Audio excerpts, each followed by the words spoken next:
broadcasting from the studios of AM 950 KTNF, the progressive voice of Minnesota, and airing on WCPT 820, Chicago's Progressive Talk. Welcome to the Gailey Show, the only daily LGBTQ radio news and talk show in these United States. I'm your host, John Parker, and no matter where you live, from P-Town to Alabama to Montana to Seattle, we got you here at the Gailey Show. We are also streaming on our YouTube channel right now. If you like what we're doing, subscribe, click that like button, leave us a comment. We want to hear from you. And I want to acknowledge there's a lot happening in the news. And coming up after us, we have the best in progressive news and talk in Chicago on WCPT 820. We've got Chew's Views with Richard Chew. In Minneapolis, we've got the Matt McNeil Show coming up on AM 950 Radio. For us, though, this is our episode during the week, once a week, where we take a step back from the headlines. We call it Unpack This For Me, and we bring in an expert guest to unpack a particular issue affecting the LGBTQ and allied community. And today, we have a very special guest who unpacks queer culture one word or phrase at a time every week through his excellent newsletter, Queer Word. And my guest is Kay Anderson. Kay is the host of the Lost Spaces podcast, which is a podcast about lost queer venues and the impact they had on the people who drank, danced, and loved within them. He also writes the aforementioned Queer Word newsletter, which you can sign up for at the Lost Spaces podcast website, lostspacespodcast.com. Hey, so good to see you again. Welcome to the Gailey Show. Hello. Thank you for having me. And before we go any further, I just wanted to comment on how slick you sounded then in that introduction. That was amazing. Sorry, that sounded a little patronizing, but like, wow. Yeah, I had to learn quickly now being on the radio, coming from the podcasting world where I can do multiple takes. Oh, yeah. But you did an amazing job. That's all I'm saying. Well, I appreciate that. Thank you. Kay was very gracious to give me a whirlwind tour in London last year when I was there for a conference, and it was too fast. I should have spent more time if I'd had the time to do that. So it's great to be in conversation with you again, virtually here through the radio. As you can tell from his accent, Kay lives actually, I believe you're from Australia, and you currently live in the United Kingdom. So it's not like a British accent per se. Yes, as you can tell from his accent is indistinguishable. Well, okay. So I absolutely adore your newsletter. And after reading it for like 40 weeks, I was like, I have to have you come on here and we have to talk about this newsletter. And every week, so give people sort of the overview, and then you're going to give us some words. We're going to play some trivia here, but you're going to give me some words, and we're going to go through what you do every week in your fabulous newsletter. So first, give us the overview. What is it about?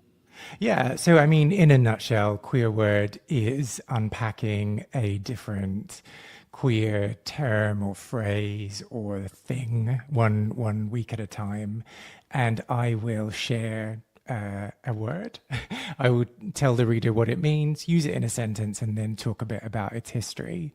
And it's been this really wonderful journey into queer history. I think, like, I'm one of those people, right, who I'm not so interested in like facts and figures and like the overarching story.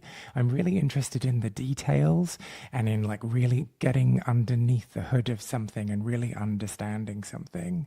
And I think that's what Queer Word has really given me the gift of. I'm able to go and research and find out and really understand where our queer words, like the ones we know and the ones we don't know, come from and how they originated.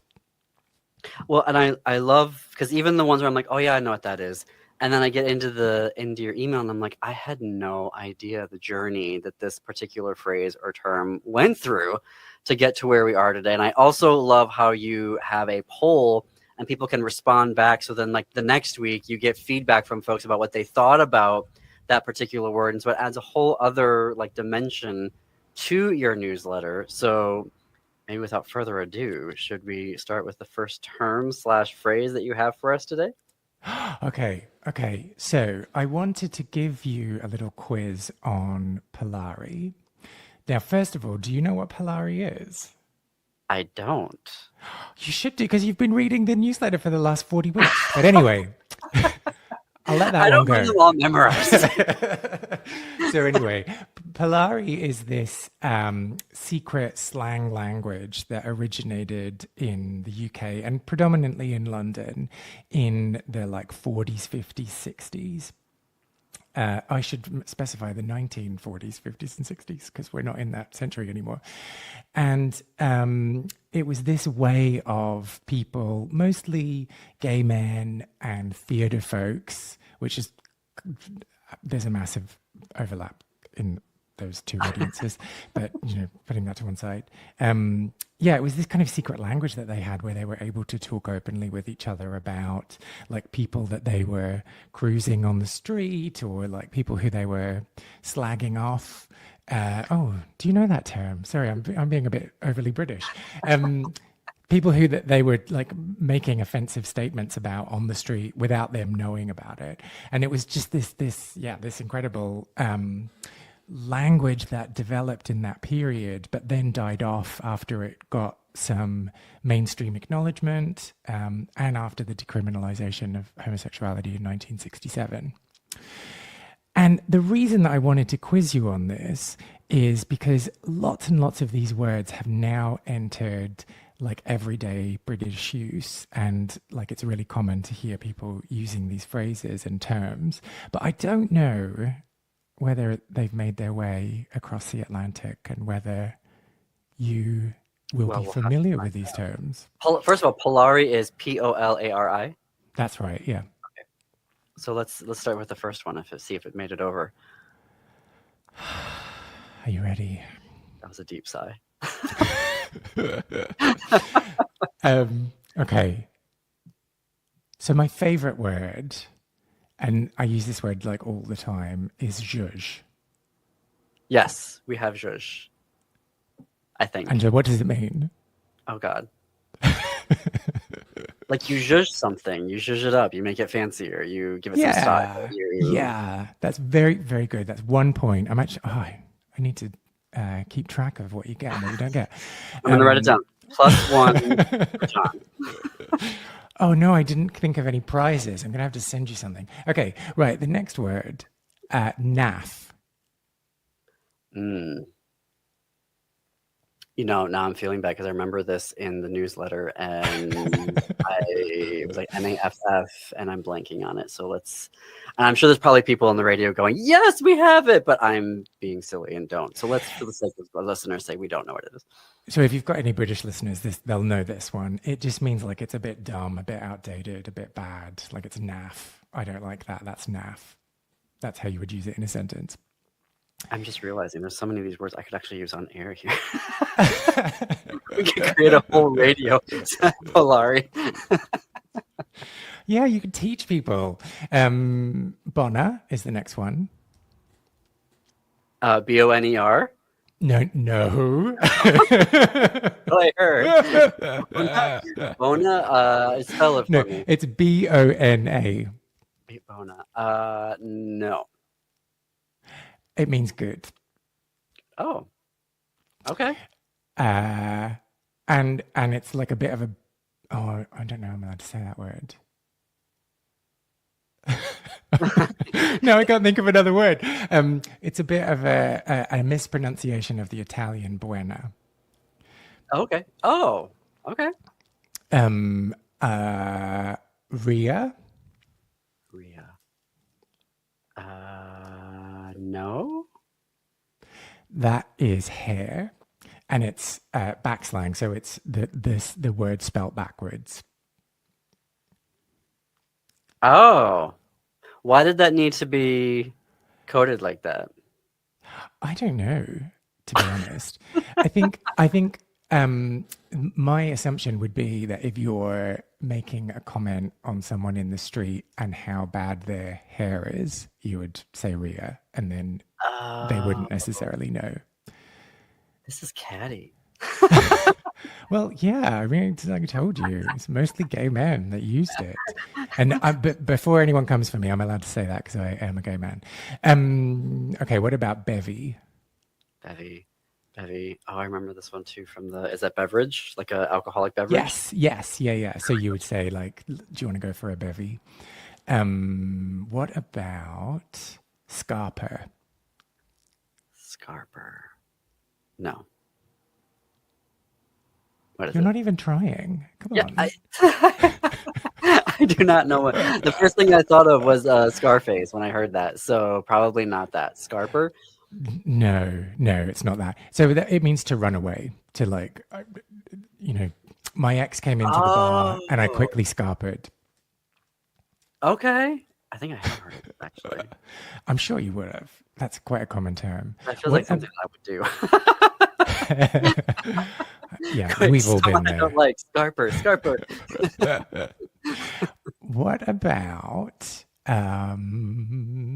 trade? Oh boy, is that like sex work? You're close. I mean, it is a term that is commonly used even in America, but it comes from Polari originally. Okay, unpack it for me.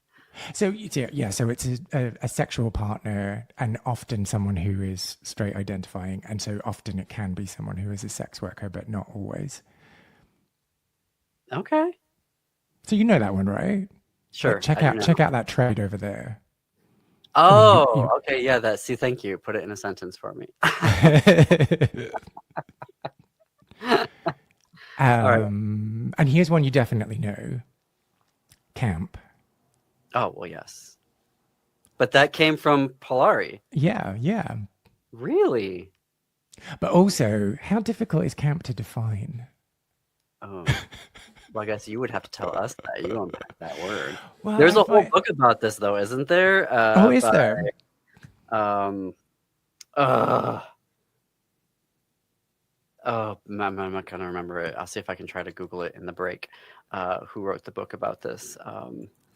But tell us more about camp. Actually, no, you can't because we are coming up on a. You're gonna tell us after the break because we are coming up on one here. We're talking with Kay Anderson, host of the Lost Spaces podcast and author of the weekly Queer Word newsletter. Comes out at the end of every week, Thursday or Friday is when you send them out.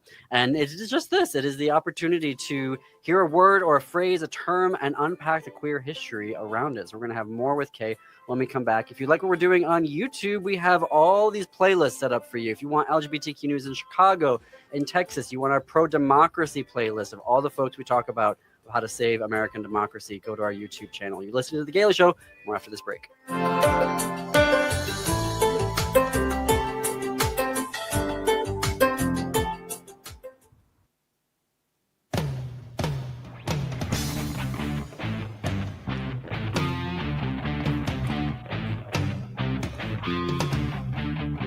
Welcome back to The Gaily Show. I'm John Parker. We are coming up on the bottom of the hour. This is our weekly episode we call Unpack This For Me, where we sit down with an expert guest to take a deep dive into an issue facing the LGBTQ and allied community. And my guest this week is Kay Anderson, who is the host of the Lost Spaces podcast, but who runs a weekly e-newsletter called Queer Word, where he unpacks a word, term, or phrase from the queer community for us every week. It is a fantastic newsletter, which is why we wanted to bring him on here. And before the break, if you're just tuning in, we were talking about Polari, which is this queer language, underground language from the 40s, 50s, 30s, 40s, and 50s in the UK. But the word that you were just telling us about was camp. And unpack for us camp and the history of that. Well, yeah. I mean, before we went to break, we were talking about what camp is and how it's kind of just, well, evolved over the years. And it's one of these interesting terms that you can't necessarily describe what camp is, but you know camp when you see it, right? Mm-hmm. So the official kind of terminology, what it means is flamboyant, over the top. But I don't think that really does it justice, because I think something can be flamboyant and over the top without being camp. Yes, I agree. Like The Greatest Showman on Earth. Oh yeah, that's not camp at all. Not camp at all. I feel like it needs to be, the word that's coming to mind is it needs to be skewering something. It needs to be subversive in its flamboyancy or its over the topness. Like if it's just like The Greatest Showman, where like, hey, it's spectacle, then to me that doesn't seem campy. Well, yeah. I mean, I would add to that that it needs to be unknowingly tacky, or maybe knowingly tacky, Oh, because there is a bit of a like a faded glamour to campness, right? Like there's a bit of a. I would have to say I think it's knowingly though. I feel like camp is intentional. But okay, but you can identify something as camp, and they don't know that you're identifying them as camp. So unconsciously campy. Yeah, I don't know. I mean, see, this circles back to the beginning of this conversation. Like, you think you can define camp, but you can't. And yet it's such a huge part of queer culture. Yeah, yeah, yeah. This magical, indefinable thing. I'm not sure if everyone would agree with it being magical. Actually, no. once you well, that I mean kind of gets into your recent one. I guess the pick me gays would not be into Ooh. camp culture, but yeah. I don't want to skip ahead here to other terms you may have for us. What is okay? So we're not going to be able to fully define what camp is. So maybe we should get to the next one. Ooh, I don't know. I think that was kind of the end of my list. Let me have a look and see if there's any final bonus round. Well, maybe then we can talk about pick me gays, because that was a huge. I actually didn't know that term, but I knew the experience of it, and I had been one. Ooh. But I didn't know there was a whole like terminology around it and like internet history around it, right, as well. So, and this is from your recent one that came out last week, I believe, the Pick Me Gay. Yeah, the week before, yeah. Yeah. So for those who don't know, a pick me gay is a gay man, and I suppose it could be anyone who's gay. But when you hear it, it's mostly talking about gay men who distances himself from queer culture and other gay things, and is kind of one of those people who is like, oh no, I'm not like other gays. I'm different. Oh, I don't condone that kind of thing. I'm sensible. All in this kind of weird attempt to be accepted by heterosexual people. And in many cases, people who are queerphobic, homophobic, just like not people that you necessarily want to be associating with, but people are weird, right? Mm-hmm. Mm-hmm. I feel like when I was reading it, the tactic, which also leads to bi erasure, of certain queer folks who want to like they think it's easier to be bi, right? So they claim that they're bisexual as a way of like entering in, and so we got all this bi erasure, and you're like, yeah, you're just on your, it's just a stop on your way to being gay. You know what I mean? Like that Yeah. whole experience. And I feel like when I was reading about the pick me gay, I'm like, oh. Yeah, like I remember doing that when I was, with dad's family in rural Northwest Michigan, where I'm like, I'm gay, but I'm not that gay. And Like yeah, I I don't mean, have to like we all don't like, X whatever it was, X, Y, and Z, you know. But I feel like that's different than like Hannah Gadsby in her special where she's talking about like where do the quiet gays go? Like where do the quiet gays who want to sip tea go to? And I was like, that to me is recognizing there's a variety of ways of expressing pride, whereas the pick me gay, it does kind of feel like I want to be out, but I, for a variety of reasons, don't want to, And there were a lot of things that you were coming up there, and you were outlining in the article, like internalized homophobia, or being in an area, Northwest Lower Michigan, where it can be violent emotionally or physically if you're too gay, right? If you're a RuPaul Drag Race gay, or if you are, Oh, I mean, the thing here, I mean, the Will and Grace difference, right? There's the Will gay and there's the Jack gay. And there was that distinction I remember in the 90s. Your where your it was better cultural to references know are Bill dating you now. Gates, but not it came back. It was a thing, but that was a very, I'm dating myself, but that was a very specific point in time where that was a very clear distinction. I remember it anyway Yeah, here in the States. absolutely. And like in lots of ways, you know, I've maybe come across as being very dismissive of the pick me gay, but I totally understand where that mindset comes from in, you know, growing up, being socialized in this heteronormative world and being told that there is something inherently wrong with being queer, with not being heterosexual and not aspiring to this, you know, 2.3, what's the average? Maybe it's gone down, but like having 2.3 children and like having that, you know, traditional family, I can understand why you come out the other end of that being like, oh, maybe I need to distance myself from this. But I think that, you know, that point that you make, it's really important. If you're not interested in that community, then you don't have to hang out with them, but don't throw them under the bus. Like go and sip tea somewhere with the quiet gays. With the quiet gaze. I have to hit another break here. We're talking with Kay Anderson, host of the Lost Spaces podcast and author of the excellent weekly Queer Word newsletter. We're going to have more with him and break down more words when we come back. You're listening to The Gaily Show on AM 950, KTNF, the progressive voice of Minnesota, and WCPT 820, Chicago's Progressive Talk.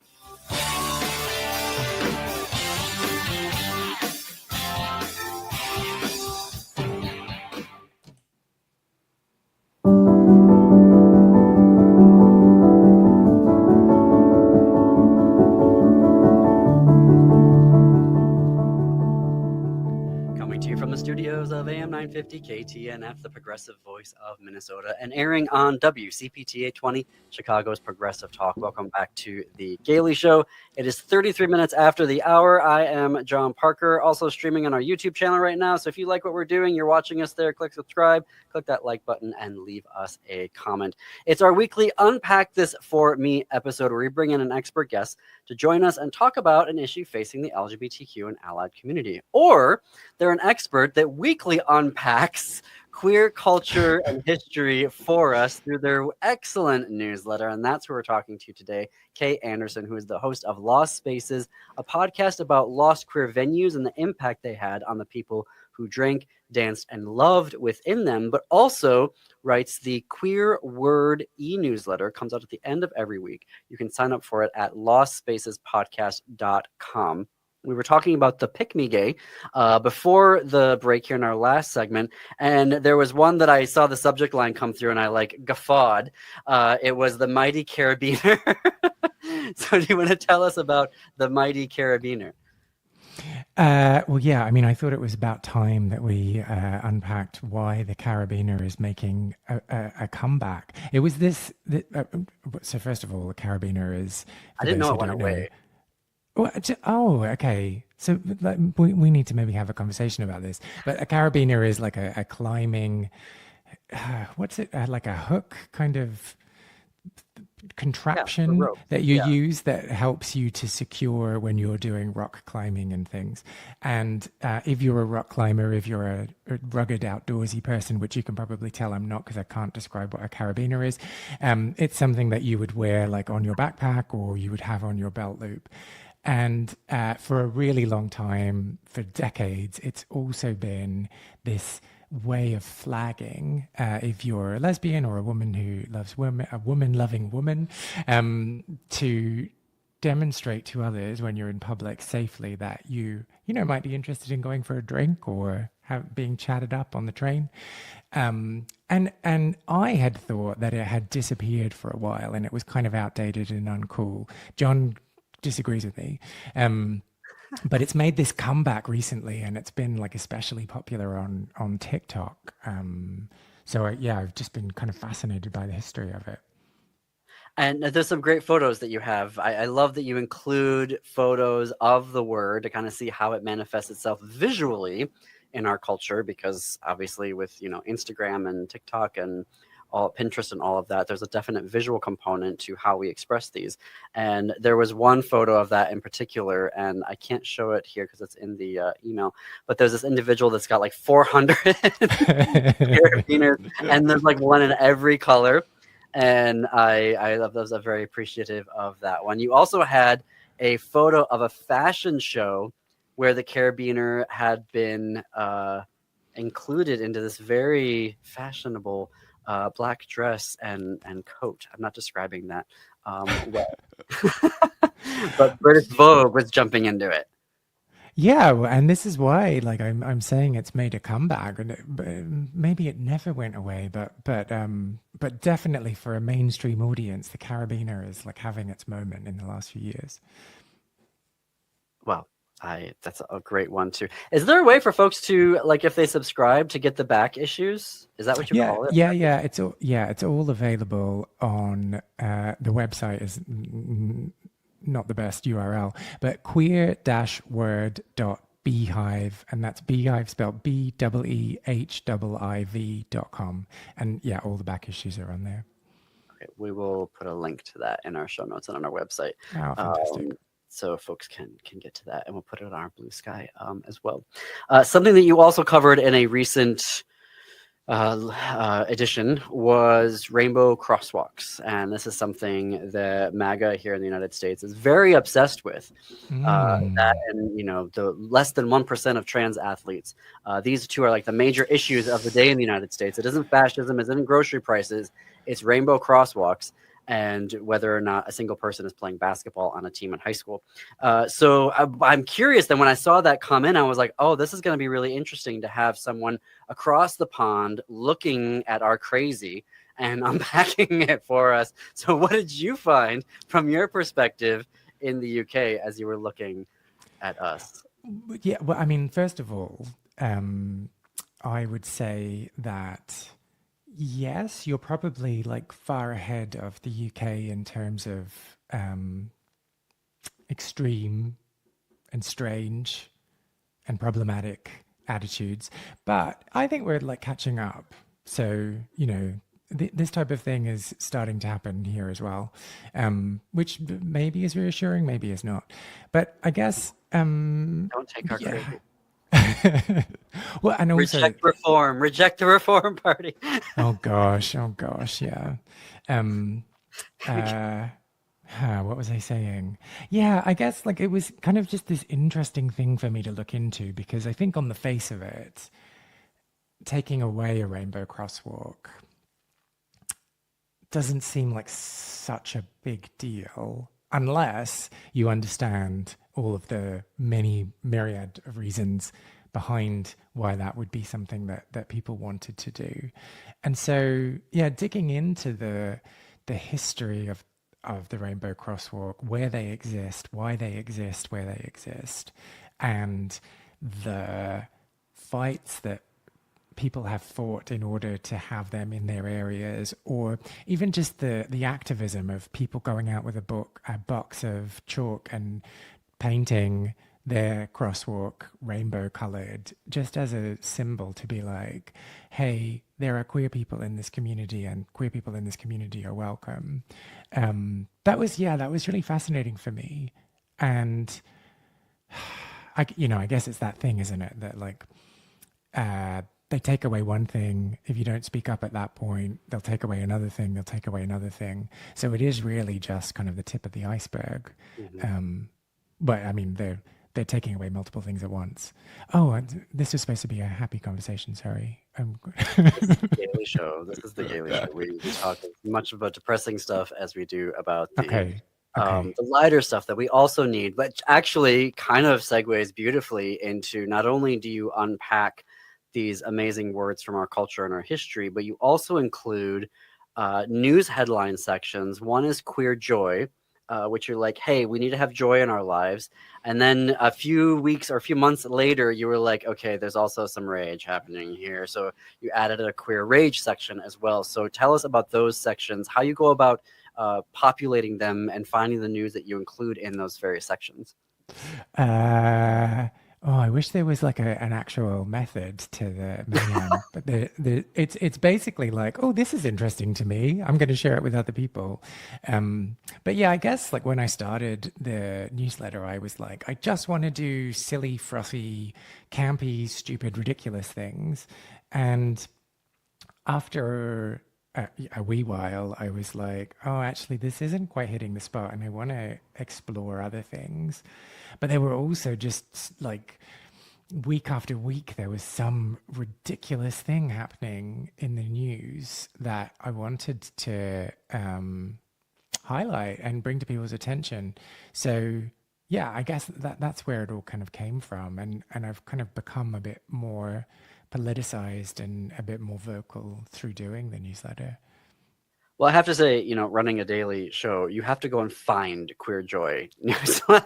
You have Oh to go find yeah. Queer Joy news. That's not something that just pops up on the, LGBTQ Nation or Pink News.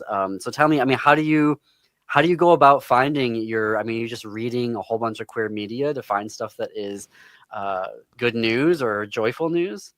I have oh God. Now I'm going to sound old because I don't know what it's called. I have one of those apps that like I just tell it what websites I'm interested in, and whenever those websites tell you, like whenever they publish a Oh, new story, uh, it comes up in the list. So I just go through that. oh, If I leave it a nice. few days, it's terrifying because there's like 500 articles I have to go through. So just every day I'll sit down and have a look through. Yeah, I do it manually now. I used to have Google Alerts set up, and it became so overwhelming that I didn't want to even open the digests anymore. I was like, "Nope." Oh, So, oh, yeah, oh. Well, let me I let have me. I'll remember what it is and I'll send you the details. We are talking with Kay Anderson, who is the host of the Lost Spaces podcast and author of the weekly Queer Word newsletter. We'll include links to it of how you can subscribe and also check out back issues of it. We'll include those in the show notes on our website and on our Blue Sky account at thegaleyshow.org, Blue Sky. You also had one that I wanted to touch base on recently about Queen, and you unpacked Oh, Queen okay. for us, and there's a lot happening with that particular word. I was like, oh, this is going to be fun. So I'm curious, when you started getting into Queen, did you also find it sort of like camp, where it's like, I know it when I see it, it's kind of amorphous, or did you find that there was very clear guidelines of, in the culture, this is how we use the word Queen? Oh, that's interesting.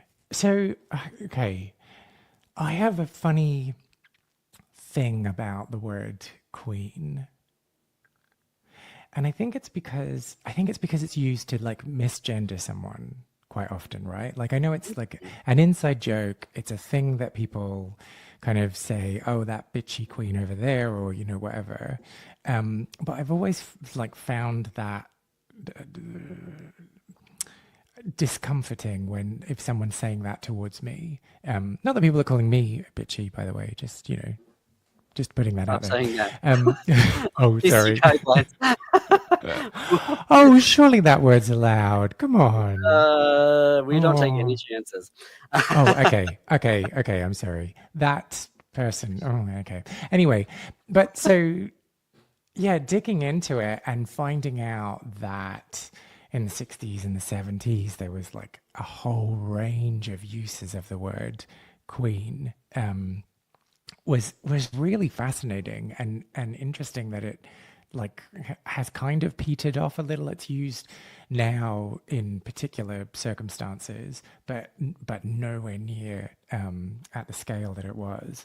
And also, I suppose the other thing that I think is really fascinating is that my assumption had always been that the word queen came from royalty and you know. Woman who's no longer a princess who becomes the queen. But there are some people who say it's from a different word, which is queen, spelt Quean. I had to think then about what the spelling was, which actually is like, yeah, nothing to do with queens at all, but means impudent or badly behaved woman. Really Yeah. interesting. Interesting. I feel like um, drag culture and ballroom culture, that's now where I hear queen the most. When you get the yes queen, that's where I feel like I hear it now. Whereas I remember when I was growing up, queen was definitely a like, oh, look at that queen over there. Yeah, yeah, yeah. Getting back to that pick me gay, you could hear the pick me gays going, oh, look at this queen. Oh, so you think it was a femme-phobic kind of thing? I thought, That was my sort of introduction to it. Obviously, all the different areas that it can be used. But yeah, it was that yeah. Oh, Mary Queen. Mary. Like, why Yeah. does no one say Mary anymore? Well, because I think it was derogatory, wasn't it?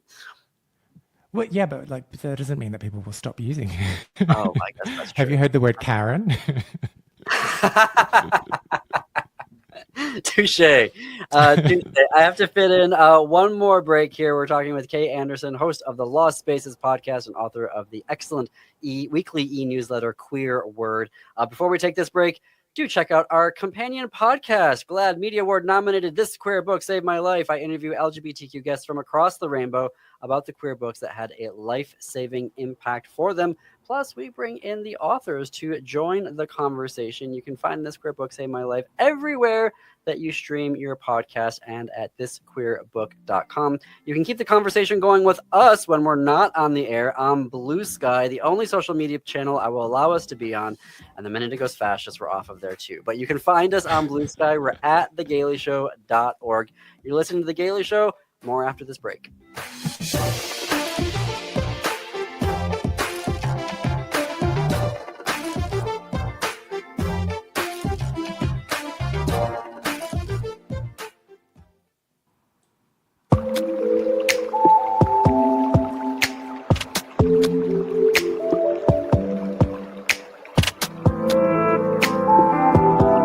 Welcome back to the Gayley Show. We are coming up on the top of the hour. I'm your host, John Parker. It's our weekly episode called Unpack This For Me, where we bring in an expert guest to talk to us about an issue or issues facing the LGBTQ and allied community, or someone who is unpacking things themselves on a weekly basis, which is what our guest Kay Anderson does every week with his excellent Queer Word e-newsletter, which you can sign up for at you can sign up for at lostspacespodcast.com. And I want to talk about Lost Spaces because this is such an amazing archive that you have of queer bars, clubs that no longer exist, but the importance of what they were to the community. And you get that so brilliantly through an individual's story and connection to them.